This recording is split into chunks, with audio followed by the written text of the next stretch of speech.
empowering you to build better lives. That's what we do.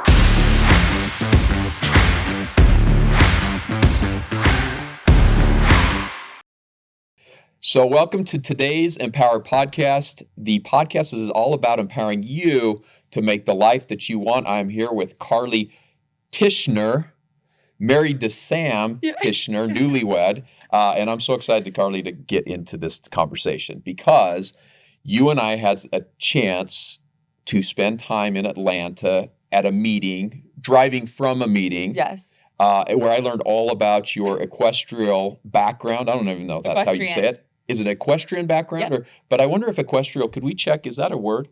Equestrial or equestrian?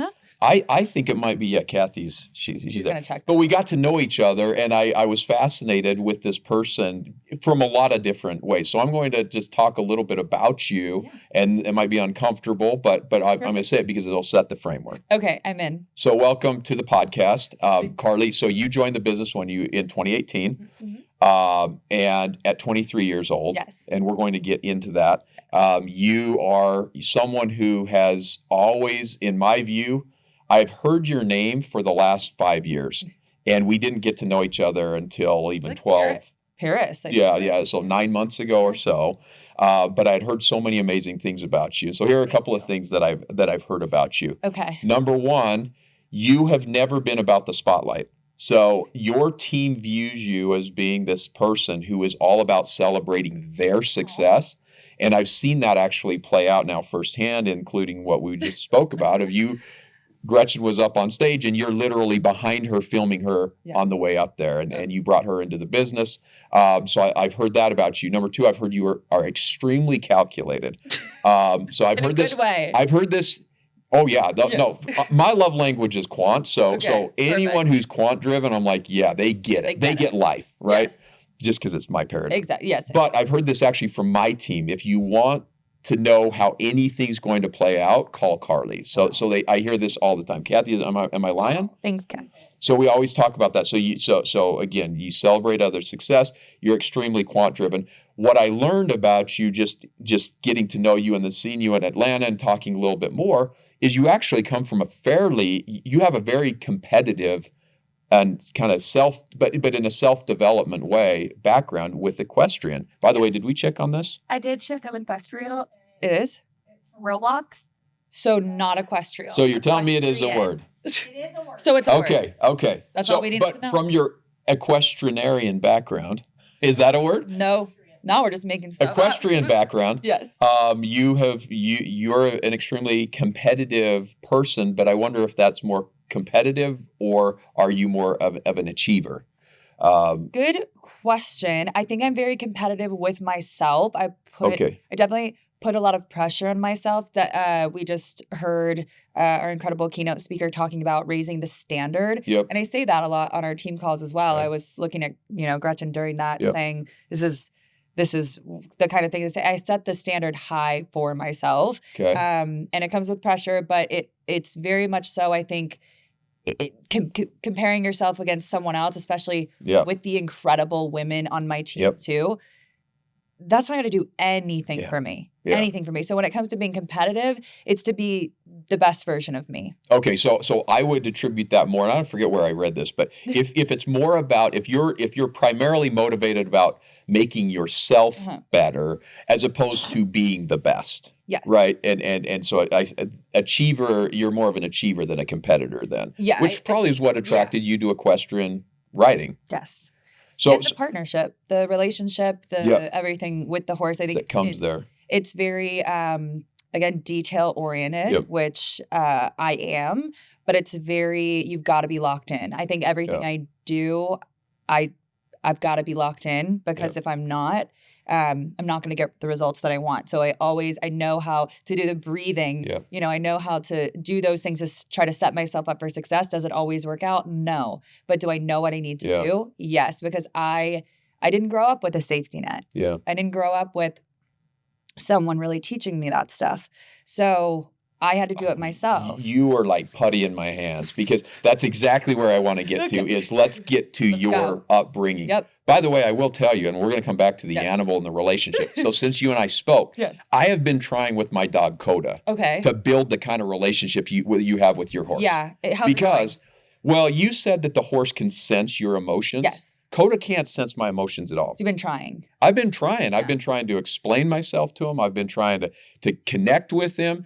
He doesn't listen. So we'll come back to how to build that relationship. And maybe horses are different than dogs. A little bit, but I think we could But you could do it, right? Yeah. Okay, so let's back up and let's start your upbringing. Tell us about where you grew up, your family makeup, your mom, your dad, what's the relationship, and what were you into other than equestrian riding when you were young? Okay. Well, yes. So growing up, I kind of grew up in two very different dynamics. So my parents were divorced as long as I can remember. And this is in Atlanta, Georgia. Atlanta, Georgia. Sorry, okay, Greater Atlanta or Atlanta? Atlanta, Virginia Highlands. Okay. So actually half in Virginia Highlands and then half in Roswell, Georgia, which is and so my dad is a very successful dentist. And we lived really well. You know, he made great money. But my mom was very much so on the opposite side of that, to the point where I was taking her car at 14 to like go get groceries with my own money that I somehow made or asked some, Would you say you were on the opposite, meaning so your father was well off and my mom was very, very not. And a lot of people don't know that because I would get, dropped off to high school in my dad's Porsche while not having dinner at my mom's house because she was so irresponsible with raising me and money and all the things. So I grew up in a very interesting dynamic. Did you split time between your parents? I did. And I went to school by my mom. So I spent most of my time with my mom. It was very difficult growing up with her. She had BPD, which is borderline personality disorder. And I actually found that out after she passed. She passed away 2 years ago. But being raised by someone with BPD it was incredibly grounding when I learned about it after she passed, because it made a lot of sense for my upbringing. I constantly felt like you don't know what's right and what's wrong. There's no gray area. It's either you're a bad kid or you're a perfect kid. They obsess over your accomplishments. When I started New Skin, and I started doing well, she was, that's my girl. I raised her when she didn't, so it was really tough. And I have an immense amount of love for who she is. But when, the last, I think 20 years on this earth, she wasn't who, she was very mentally ill. And I choose to remember her not in that light, but as the mom who raised me by herself when my dad wasn't there, that kind of stuff. So that was difficult. But again, I wouldn't be who I am today without it. So I don't regret it for 1 second. I don't regret having to be strong. Sometimes it sucks not, not having that safety net. So I think I think I think a lesson into parenthood, right? As you were just married and all of that, to Sam. Yeah. I think those lessons you're going to carry forward as you raise your children, and it will be a very interesting future. Very healthy. Do you have siblings? I have a half sister from my dad. She actually just moved to Brooklyn. Went to UVM, Vermont. Yep. And yes, she's doing great. We are complete opposites in every single way. And how much of an age gap? She is 21. So you grew up predominantly as an only child in a split home. Yes, and it was a lot. That's interesting. So what did you take out of that? What are the big, looking back? Yeah. What were the greatest blessings? Yes. That you got out of that? Some of the greatest blessings were that it was living with my mom, knowing that I was not handed anything. Actually, my mom did remarry when I was younger, and they ended up getting divorced later. But my stepdad, he walked me down the aisle with my dad. I had them on either side of me. That's great. Incredible. Raised me since I was 3 as well. So, I was blessed enough to have 3 parents, and they somehow made enough of one to make me not the worst person in the world. But my stepdad was incredible. So I think what I really learned from that was that yes, you can't choose your parents, but you can choose who you look to for wisdom, for creating your own future. I just knew that while growing up, I watched my mom really not take advantage of the world in front of her and her life. And I knew that I wanted more, right? I didn't want to be in the same position. I didn't want to be wondering if I could pay for Christmas dinner and eat that day. I didn't want to have that. And I didn't want my dad's life either, who had his own practice and still to this day has his practice. And it's a lot having a brick and mortar. I knew I did not want what they had, and it doesn't make it bad, but I knew I wanted more, and I knew I wanted different, and I knew, and that belief that I could do it and that no one was going to stop me. Yeah, I think what you've just demonstrated, I personally believe that the stories we tell ourselves about our upbringing are so impactful, and to reframe those into growth opportunities, into defining moments, into overcoming obstacles.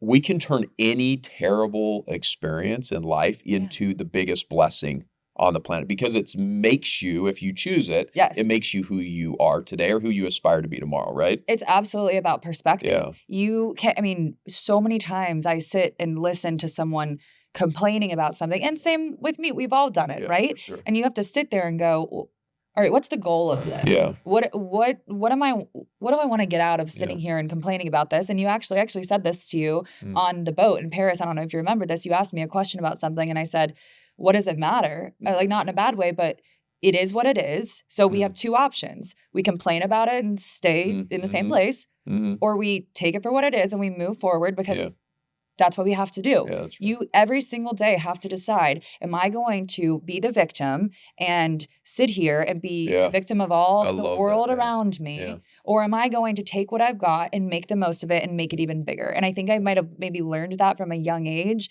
that I had to take the inch and run a mile. And I'm grateful for that, because it absolutely is why I not only am here today, but why my friends are who they are, and why I connect with them and all of the things. So so let's take that, and then now let's fast forward. Connect me between your upbringing and childhood.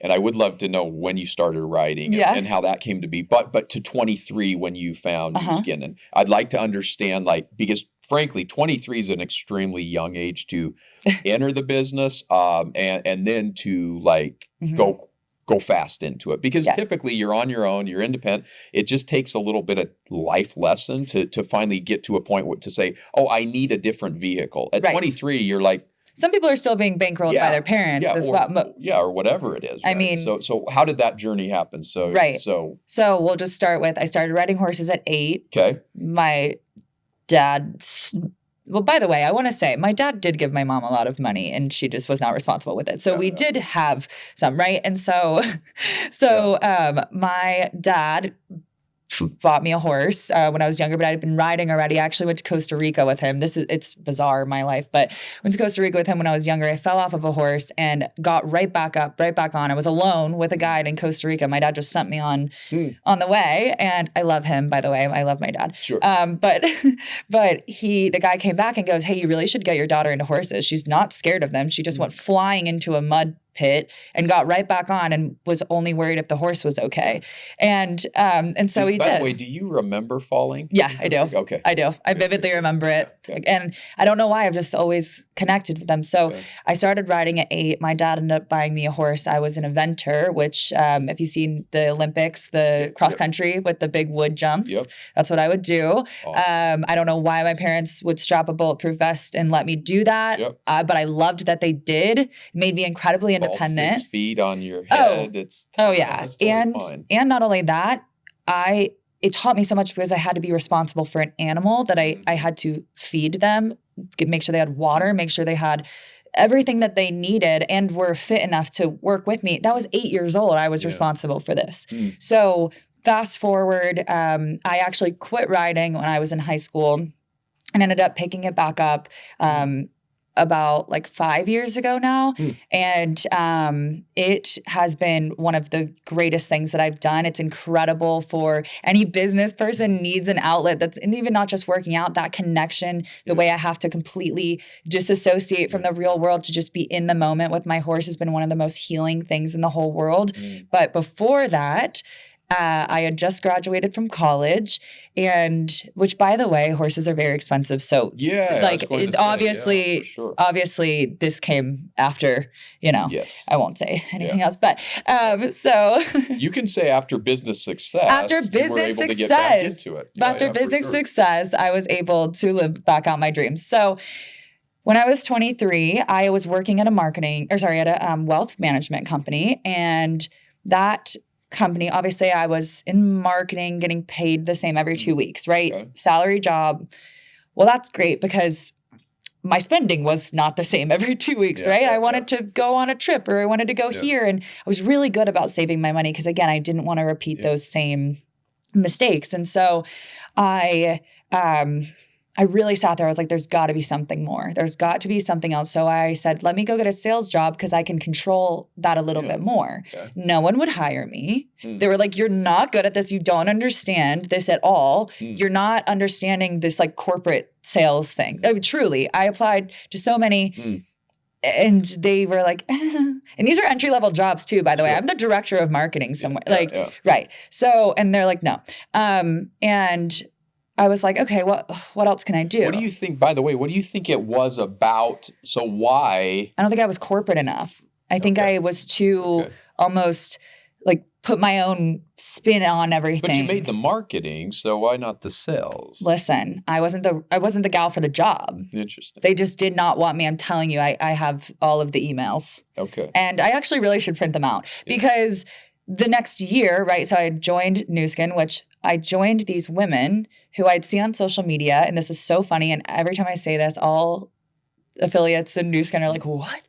I actually asked my upline for their sponsor ID. I was like, hey, I'm going to sign up. What's your sponsor ID? And they're like, whoa, hello, who are you? Right? And I'm like, just give it to me, which, by the way, I almost just put a sponsor ID in. I Googled for one, and then I didn't realize that I was like, okay, you're like locked in. Thank God I didn't do that. So I signed up with these women, Taylor, Sasha, under Emma Carpenter. Shout out to our UK team. They're incredible. And I was just like, listen, I am going to do this. And they're like, do you want help? We have resources. We've got a Facebook group, whatever. I was like, oh, yeah. I mean, I guess. And I went in and they had a different compensation plan, different products. They were all different things. And I went in and I completely copied their entire Facebook page and converted everything into US language and the compensation plan that Velocity, what that was. And because they hadn't gotten it yet and they were actually about to. So 2 weeks into me just being on this team, I had hit my first promotion, executive. And I taught the entire UK how to make money on Velocity and how to maximize it. So this is a pretty fascinating ride because that's not how this is supposed to go, right? No. It's not supposed to, meaning that typically someone brings you in who understands the business, understands your environment, and understands and says, hey, let me show you how to do it. I said, let me show you how to do it. Well, and you saw an opportunity here that I don't think most people see. What was it that you saw that made you think, regardless of, I've got to go learn this, I've got to invest in whatever. Like, what did you see when you first came in contact with Nu Skin? Like, what was it? So I actually... Did you see a product somewhere? Yes. So it was the peel pads and the mud. Was it the... So yes, but that was my first purchases. So the peel pads and the mud mask, I was actually recommending to my best friend, Abby, who is not in the business, but is still to this day my number one fan and would message me at the end of every month when I was first getting started. What do we need to close the next goal? What do I need to order? You know, and so I hear these people saying, wait, a friend of yours who's not in the business continues to message you? Or No. did That was at the time? beginning. At the Okay, beginning, she's okay, like, "What do okay. we need to Okay, yeah. close out this month?" She was What just do a friend to say, "Hey, I'm helping you out." She was my best friend, and she's like, "Whatever you need, Wow. I'm there. I'm support." She's so supportive, right? Okay. And you don't hear that very often, and I am so grateful From for high that. school, college? Nope, just one of the girls you meet in your 20s that after all that you Wow. become best friends Okay. with, and we're inseparable. everyone meets And with. yep, I Ride love or her so die, much. right? Yeah, I'm gonna cry because she means so much to me. But yeah, but she. Sorry. So you came. And I'm sorry. I'm back to Sorry. even before that. Where Yes. did you hear of these So products? I know. Sorry. The products, the reason I said her name is because I was telling her to buy them. I was like, go buy these products because you had your heard about these skin, products somewhere. I had seen them. I was like, your skin looks like India's. India was my upline. Said, your skin looks like India's. She wasn't my upline at the time. You should go buy these. So she started buying them from her. And then I started. Before you were in the business at all. I started. Like, these products look interesting. Yes. And they work. Yeah. And I watched them work. And I was like, why am I selling these products for this girl and I'm not selling these products? Yes, I'm not selling. Right. Yeah. And so that day, this is terrible. Don't ever do this. But I signed up and I bought my first 2 products on a credit card because I didn't even have $80 to my name to buy the peel pads and the lip plumping balm. In 2 days, I changed the entire Christmas that my family was going to have because I was so worried I wasn't going to be able to contribute anything to them. Okay. Within 2 weeks, I had hit executive, and then within 60 days later, I'd qualified for my first success trip. So what made you? And this is 2018, yep. 2019. What made you like? Money at the compensation plan. Okay. I saw the products worked. I saw the compensation plan. It was free to sign up. It wasn't. I remember going like, how could this be a scam if I get a discount and it doesn't cost me anything to sign up, you know? And my goal was, let me just make my money back on these products. If I can just do that. But quickly I found out that I could do this in a way, and this is what attracted, a lot of the team as well. I could do this in a way that wasn't cringy. I looked at everyone and I'm like, why are you guys working like this? This is so cool. We've got an opportunity that pays you this much money, is free to join. What are we doing? So, and I have to segue here on one thing. And by the way, this is a great conversation. We got plenty of time. Okay, good. So exactly what you just said, and of course, as CEO of the company, my interactions are with you, our leaders, and with Wall Street, right? Because we're publicly traded. So I'm down at Dana Point at this Wall Street investor event a month ago. Every other year I've gone out to these conferences. I'm in Boston, New York, Dana Point, wherever, doing investor, and you meet with analysts, investors, and I know whatever I'm saying here is now public record. I've always felt like it was difficult for me to explain what our business actually is. And it was always really difficult. And so anyways, post-COVID, I haven't done as many, right? Just because the investor deal. So this was the first one I've done in like 3 years. They put you around these tables, 39 tables under the consumer goods tent. We're there with a whole bunch of Honest Company, Hyatt Hotels, Celsius drinks, and we're all pitching, right? We're all listening and talking to analysts, investors. This was the first time that I went in saying, listen, we are an affiliate marketing, direct-to-consumer company that sells intelligent beauty and wellness. Yes. And instead of everyone sitting there going like, you're a what marketing company? And you do what? And you do this? Right. Every analyst I met with was like, yeah, got it. Okay, got it. Okay, so you use affiliate. You figured out your branding for the way you explain it. That's branding. You've branded that. But it was also just what you're saying of like, guys, like if we just talk about it normally, in a normal way, the world gets it. I also think the world's caught up to us, by the way. Yeah. Because affiliate marketing now, and that was what came to me is every one of those companies around the 39 tables, because I'd walk past and I'd hear them pitching and them. And they're like, their biggest issue is we're trying to find affiliates. So we're on all these different platforms. We're on LTK. We're on Creator IQ. We're trying to attract affiliates into our platform. And I'm sitting there going, guys, we've got a global committed affiliate sales force in 50 markets. And the analysts are just like, holy cow. Who are begging to make money in that sense of like, I'm ready to work. They get it. Yes. And they're in it for their teams. Yes. And so in any case, as you say that, I believe the way we speak about the business is part of the biggest problem and the greatest opportunity. If I was going to say it's an opportunity. The way the business is. We are an affiliate marketing direct-to-consumer company that sells intelligent beauty and wellness products on social media. Done. That's what the whole world's doing. By the way, there's $500 billion of products being moved this way. Right. We don't have to grossify it. We don't need to overcomplicate or describe it in some amalgamated way that nobody gets or understands, because today the business is enough the way it is. So anyways, 1,000%. You saw that you're just like, man, I can just talk about this normally. I saw everyone overcomplicating it. Yeah. I was just sitting there going, so you sell a product, you make money, and then you help other people do that. Right. I was like, why does this seem so complicated? You guys are making this so complicated. And that's exactly what I did. And I rebranded the way I that was my goal. I said, I want to do network marketing different. Yeah. I want to do it in a different way that is cool because it's cool. Yeah. Why is this not cool? Yeah. And it is so cool now. Yeah.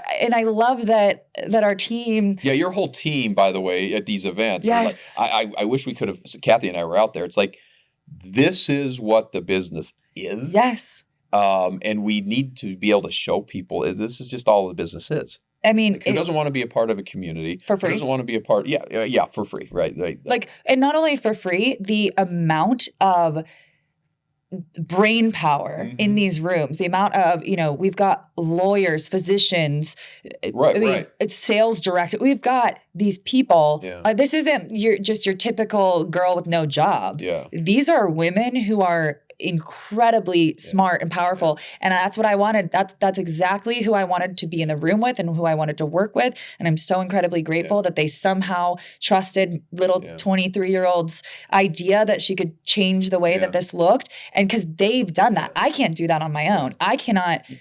That's right. I didn't mean to cut you off. Yes. No, you just inspired me because I'm a father of 3, 2 daughters, 1 son, girl, boy, girl. My daughters are both early 20s, well, 26 and 20, right? 2 daughters. Early 20s. Early 20s. Yes. So I, as a father, am obviously once a father, always a father. Right. I'm highly interested. Everything I do now is seen through the lens of what the world I'm building is for them. Yes. Right. And I'm so disappointed with my generation of creating social media platforms that are being utilized for bad things. You've got more commissions paid out on OnlyFans than the NBA paid on salaries, right? You have these social media platforms being used for bad. So I'm getting a little on a soapbox here. But what I love about what you're describing is building communities for women or men. It doesn't matter, but in your case, you're 99% women in your community that enable them to have an amazing opportunity, amazing community of people to do something amazing, build an income stream on doing good things that are healthy and motivating and helping people. Every single person on social media can do that if they channel their effort and their intention to the right things. Absolutely. Rather than using these tools for the wrong reasons. And I believe, to the point, you have attraction marketing. Our Latin America business is blowing up. I was sitting with them 2 weeks ago. You sit with that group, they are attracting literally thousands upon thousands of women into this business that are utilizing social media for good and building this amazing community, just as you guys are doing it. Because there are literally millions of people looking for this, and they're going to the wrong places. They're going to become creators on OnlyFans, whatever these things they're doing, or they're getting lost in other affiliate marketing platforms that have no scale because it's just simply selling products. Or they lose in those. Or they lose, and they end up doing that. And that was a number one thing for me when I was starting to build my team, and people would say, well, I think I'm just going to buy da-da-da-da-da-da-da. And I'm like, no, I am telling you right now, I will not let anyone on my team lose money. I love that. I do not want anyone in the negative on this, because not a single person on this team should be buying stuff other than what they're using and whatever. We're not doing that. We're not doing it that way. 100%. And to this day, I've not met a single person on my team that has gone that direction and that happened too, because that culture is so strong of you don't need to give all of this to be able to get that. Like you can get that by using what you love already. So many of our customers, it's so easy for them to begin sharing because they already love the products and they already own them. There's nothing they need to do other than just start talking about it. What other company can you do that with? No. You can't. And that's what I saw at 23, by the way. Because I was like, how do I make money? Yeah. This for $80? All this for $80? Yeah. No, I mean, and truly, I mean, we from the very beginning of this company, be a product of the products. Mm-hmm. Like that was actually the founding philosophy, along with all of the good, none of the bad ingredients. But it was be a product of the product. And the whole basis of that was not only if you share things that you love, you're actually going to be more successful sharing them. But it was actually, no, go have an experience, because if you don't have a good experience with any product you're selling, you shouldn't be selling it, right? Yes, That's just was the thing. It's just too. a bad service. And so I love how you're just describing that of like, listen, like use the products, share what you've got. Oh yeah. And that's all you have to do. Well, again, people overcomplicate it. Yeah. It's like, how can we make this so streamlined to where people can just share what they love? Yeah. That's all they can do. And early on, my team was up, my uplines were in the UK and again, doing things very differently. And so I actually connected with some incredible leaders here who did help kind of shape some of those ideas, right? The Jacksons, so Nick Jackson, Alyssa Jackson, Brysons. So the Brysons. And then also Rebecca Morris, now Rekafar. Yeah. And they were very integral in being people for me to look at because I, again, just didn't have that here and the market was so different. And so early on, I remember my very first post, I remember Googling, what do people need to know before they buy? And it came with inventing something I call the golden rule of 4, which our team, they all know. Let's hear about. Them. Okay, so let's the just talk. Golden This rule is of my 4. intellectual property. Yep, no, but it's number one. TM, you can trademark it. It's fine. TM. Number one is the background. People need to know where this came from. You can't just start sharing stuff out of nowhere and they have absolutely no idea where did this just come from, right? Number 2 is what it's done for you. So any product, service, anything, what that's done for you. It's so important. People are 22 times more likely to remember something if there's a story attached to it. So what it's done. Says the marketing major. So I was a marketing major as well. Yep. Well, that came from a quote from a Stanford marketing professor. So there you go. Which we're currently having clinical studies done. We are running we there. Are. So. Good call out. Okay, data girl, data gal. Yeah. So number 2 is, what it's done for you. Number 3 is what it could do for someone else. When you often just talk about what it's done for you, that's great, but it can really pigeonhole you. For example, I have an acne journey, right? I used to wear makeup to the beach. I was so uncomfortable, but not everybody has acne. So and the Lumi Spa wasn't exactly invented for that. We have incredible acne studies, but that's not what it was invented for. But so what it could do for somebody else, if you've got fine line wrinkles, look at this, And then number 4 is the value. So people, cost and value are different. So make sure you look that up. But cost and value are different. So really explaining the value, why you think I love that. It's needed. And also just outside of that, one thing that I did learn when I was Googling at the start of this was that people need to know the competitive advantage. So I actually started with a lip plumping balm, my business. I got to exec in the 6,000 point plan in 2 weeks and off of an 18-point product. So lip plumping balm. That's a lot of lip plumping. It's a lot of lip plumping balm. Yeah. So I needed to know what was the competitive advantage of that versus anything else. And, not to compare it, but I was calling out ingredients. I was saying how it doesn't dry your lips out. Those are the things that if someone were to just pick up their phone and Google, you could figure some of this out, you know? And so I think it's like, you've got to have that self-starter and just really get going and learn. That golden rule of 4 came out of me Googling something. I didn't pay 10 grand to go to some class. I've just learned along the way, and you have to be a sponge and listen and be willing to sit back, sit down and know that you absolutely should never be the smartest person in the room. If you're the smartest person in the room, you better get out because you're in the wrong one. You're hanging out with the wrong people. Wrong crowd. I don't. Why do you think I hang out with all these incredible platinum team elites? Well, and let's move into that because I want to make sure we get 2 things before we end. Horses. So from 23 to where you are today, from 2018 to 2025, Carly, you've continued to set records across the company, youngest doing X, Y, and Z. Mm-hmm. You've built an amazing team, right? Gretchen's in the room. We've had others. Biggest cheerleader. and you celebrate these guys. Everything they do, I always see you are literally in the background, promoting them, driving them forward. Where did that intuition come from? Because I will tell you, it's not natural. It's very unnatural in this business because the business is hierarchically built. Yes. Meaning there's always an upline, there's a downline, there's a sideline, there's this.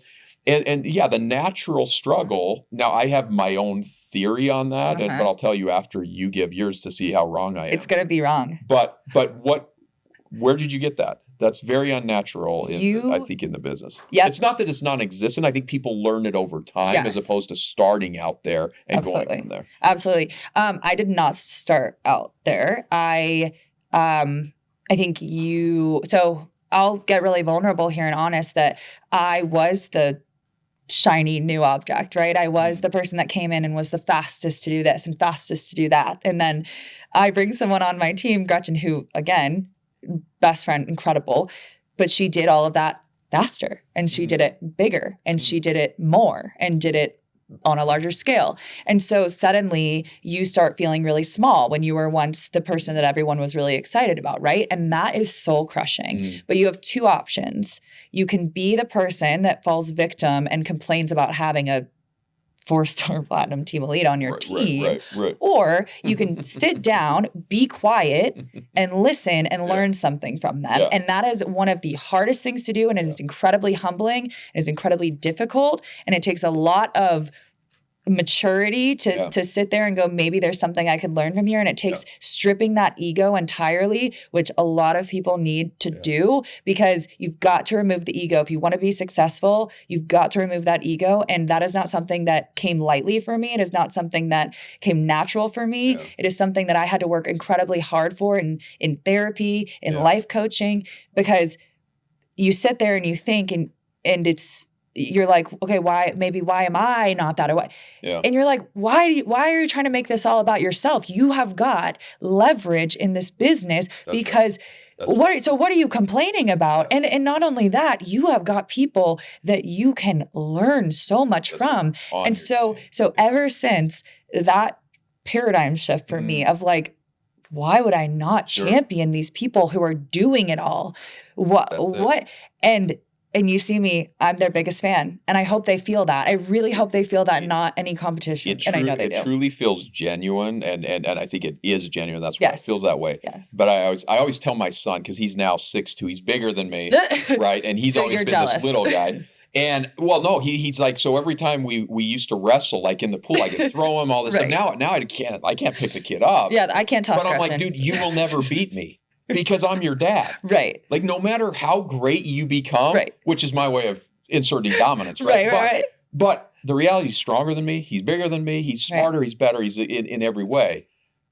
The way I adjusted in my poor egotistical brain, is you can never beat me because you're my son. Right. And I feel that way. Like, I want my children to be 100 times better than me in every way. And I think that's the team. Yes, and people say that. But with our kids, we truly want it. Right, but and people I think say that in a team. And you have to learn that that's it. But I think the other thing that you just demonstrated, Harvard did a study around what makes successful CEOs. So this is, and every one of our leaders is the CEO of your own businesses. And they were trying to measure the difference between IQ and EQ, so intelligent quotient and emotional quotient. And they ended up finding out there's a third one, which is learnability quotient. Oh. CEOs that have the greatest success have the highest LQ. Yep. They're not as high on IQ and EQ as they are on LQ. So that ability to learn and adapt and put the ego aside and say, I'm not the smartest one in the room. I'm the one who's going to persistently learn and evolve and change, are the ones who will be most successful. And so I think your principle is like the practical demonstration of that principle, or your demonstration of that is the practical outcome, right? As you learn from your team that my collective team has greater things. And by the way, in doing that, your success has only catapulted. And you've now been able to multiply yourself across an entire organization at impact. And you're 30 now? Yeah, Like, I'm I just doing turned that 18 to I just turned 30. Yeah, I keep saying that. I turned 30 in May, so I don't know why I'm saying that, but 5 months ago. Yeah. It's pretty recent. Yeah. Just, Well, it's amazing. And then you got married and all that. So Yes. let's wrap up with this 'Kay. question. And I let's love get it. to equestrian. Because I'm fascinated with this. Yes. When we were driving for that 30 minutes, you were very informative on a sport I'm entirely ignorant to. I was yapping. I get on. It was great. And I even think you've chosen the car you've chosen because you can pull a horse trailer, right? So that you're all in on this thing. Yes.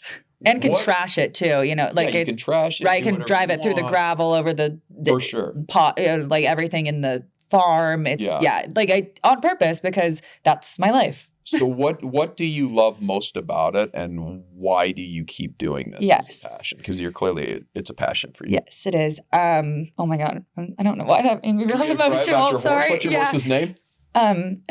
Mia and my mom. And she's 13. Oh my gosh, she's 24. She's 24. I remember she was old, and I have no idea in horse years. Yep, very old. I know tortoises and elephants. Horses have gotten me through a lot. So when I was younger, the barn, when I was like 8 to 14, the barn was one of the only safe places that I felt I could kind of escape the chaos at home, and it became a very special place to me. Sorry. And I'm sorry. I give you a Kleenex. I don't have one. Oh my gosh. I'm sorry. That's insane. I can't believe I started crying about my horse. I'm okay. I love that. Listen, I could cry about Coda all day. I got it. I got it. Huh? Got it.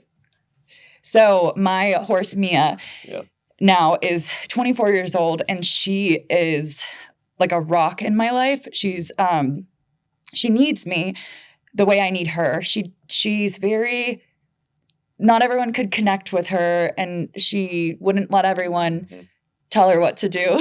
Thank you. Sorry. Oh, thank you. There you go. She would not, she's very stubborn, would not listen to anyone. And then suddenly one day my trainer was like, let's try this out. See if this could be a partnership. It's really important. Not every horse works out with every rider. And it was crazy because she is an incredibly difficult ride. She is strong, she is fast, and she knows what she wants, and she will just leave the ground whether you're with her or not. But when she loves you and she knows you and she trusts you and she knows you have her back, that horse is a different horse than she was 5 years ago, 20 years ago. Anything. And even my trainer is like, she loves me so much. She trusts me so much. And that partnership, similar to business, when you find that partnership, it's so difficult to recreate that or find that anywhere else. She got me through her and my old horse, Delara. They're actually my background. They got me through my mom passing. They got me through just so many things that that humans can't even do oftentimes. They actually can connect and regulate heart rates. So also they're incredible for therapy, for children, adults, anyone with disabilities. They're able to regulate and calm people down. And to me, it's so healing to just be with them and spend time with them. But when you have the trust of a giant animal to stand with, and they just look at you and lay their head on you or come right to you, and they know that you've got their back and they have yours, and you'll run through a brick wall together, it is an unstoppable feeling. Especially, we do jumping, so especially when we're show jumping, just flying through the air. There's nothing like it. It's like you with racing. There's nothing like being on your horse. The buzzer rings. You take your deep breath and you're like, I look down at her, let's do this. And it's just the most exhilarating thing, but it's so important because we put in so much work together. We are so disciplined. That discipline carries over into everything that I do. It changes. And when I'm really in the thick of show season, I'm up, working even harder because it just carries into everything, and it's so important. So riding has saved me in so many ways, and that my horse Mia, I'm not going to be okay when she has to retire. I'm literally going to buy a farm so that she can retire on it, because that's how much she means to me. She has taught me so much about patience, understanding, and when someone is difficult or everybody else might not get them, all it takes is one person to understand you, and then they come to life. And that's what Mia has been. And that's what I've been for her. So that's amazing. Yeah. And by the way, I told you I've ridden one horse in my life. Yeah. And they scared the I know. because they're so strong. They're so Very smart. powerful. And I don't think it trusted me at all. No, and they know. And they know. And They know when you're like- But I think you make me want to understand Yep. what that emotion is. Uh-huh. I joke about my dog Coda. But Yeah. I love him. But that connection, I think, between humans Yes. and animals is extremely powerful. It's And so I do think, powerful. to your point, it's so relatable to humans. Mhm. But there's something about an animal who the loyalty is so deep. Especially a mare. Once the trust is there, Girl horse. yeah, like it's unbreakable, And it's powerful. It shows you how you can love and respect and cherish and support and uplift without words. Yeah, Because we don't speak the same language, but I know I read her body language. I know how she's feeling. It's so important just for basic interaction with people, even to be able to see those things and understand them. So just that nonverbal communication and being able to speak, it's so powerful. And again, that discipline is just carried over into everything that I do. And I'm so incredibly grateful for it, and that patience and all of that. Well, that's amazing. By the way, I think my race car's trying to kill me, so it's very different than yours, No. of course. Mine is Okay. as well. Mine is as well. Yeah. Because that's a little different. Yeah. But anyways, Carly, this was amazing. It was And amazing. you're beautiful. Thank You're you. amazing. You've built an amazing team. Thank you. And I literally think at your age, this is literally the beginning of many, many decades of growth and prosperity for you and your team. So Thank you thanks for so being here. much. Thank you. Okay. Bye. Thanks for joining our podcast. We'll see you later. Bye.